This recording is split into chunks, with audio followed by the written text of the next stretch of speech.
Why do I care about influence? I care about influence because businesses are built on people. People have all these weird bugs in the system. They act f***ing weird. Like, people act weird. They act crazy. They act at total odds from what they say they want. To do the job, to live your life, and protect yourself from all of the things that may affect your life. There are people right now that have been told that they're worthless. The next step is being a leader. You have to decide that you want to lead. You have to step forward. That means not being like everybody else in your school. I don't care if you're in 6th grade or you're in college right now. It's being a leader. I've come to learn that there's a huge difference between failing and failure. Failing is like stubbing your toe, you know it happens. It's a verb, you know it's just something you do. But failure is a noun, it's an identity. It's a place of where you stay, and I failed a lot along the way, but I was never a failure because I kept trying, I kept doing it. I understood over time that my value wasn't representative of the things that worked or didn't work.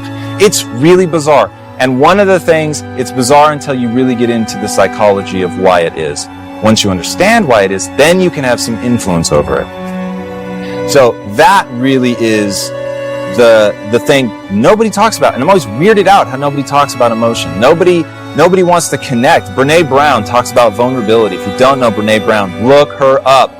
Dude, I will be the most vulnerable cat whenever, because it tells people I'm real. It gives you real insight into me as a human being. Now, why is that important? Because you know, I wouldn't do it if it didn't move me towards my goals. So even vulnerability for me is a strategy. But the reason it works is because I'm opening myself up as a human being.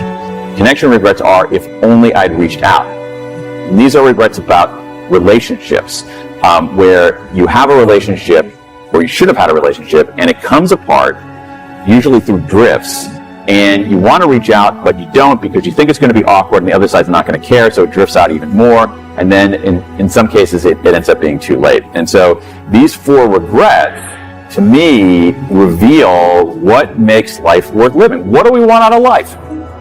We want a stable foundation. We want some stability. We want a chance to do something. We want a chance to learn and grow and lead a psychologically rich life. You're connecting with people on a real level. It is just a truth. Human beings want to connect with authentic people. And the people they distrust the most are the ones that they can't understand their motives. When you don't understand someone's motives, I'll speak for myself. When I don't understand someone's motives, they freak me out.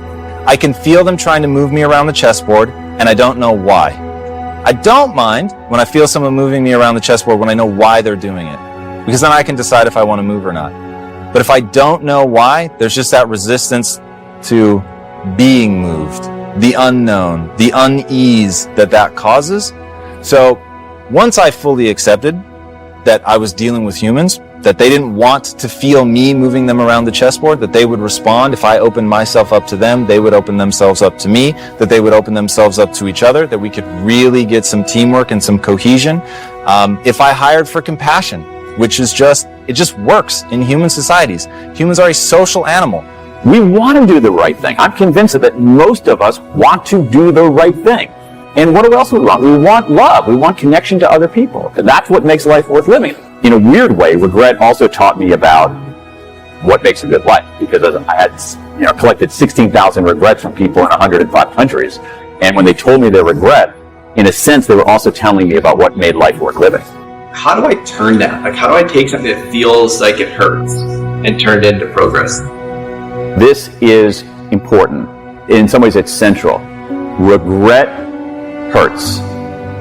There's no question about that. But here's the thing. Regret also instructs, and you can't have one without the other. So if you avoid the pain, you don't get any of the learning. So what you have to do is be able to process that pain. And I think there's a way for us to do that, to take our regrets, use them as signals. It was so frustrating because I was chasing an idea of value, not understanding that I was valued to begin with. A crumpled up 20 bill is still 20. It doesn't lose its value when it's beaten up. You have a right to what you're feeling. But just because you feel it doesn't mean it's real. I'm going to acknowledge that I don't like this, but I'm also going to acknowledge that I don't want to stay in this feeling, because if I already have to go through this diabetes, I already have to go through being different. That they want to mount to anything. And they have allowed their emotions and their feelings to get disrupted. And ladies and gentlemen, you allow these things to happen because you're not protecting yourself. So you got to suit up. You got to put on that armor. You got to be a little bit more faithful.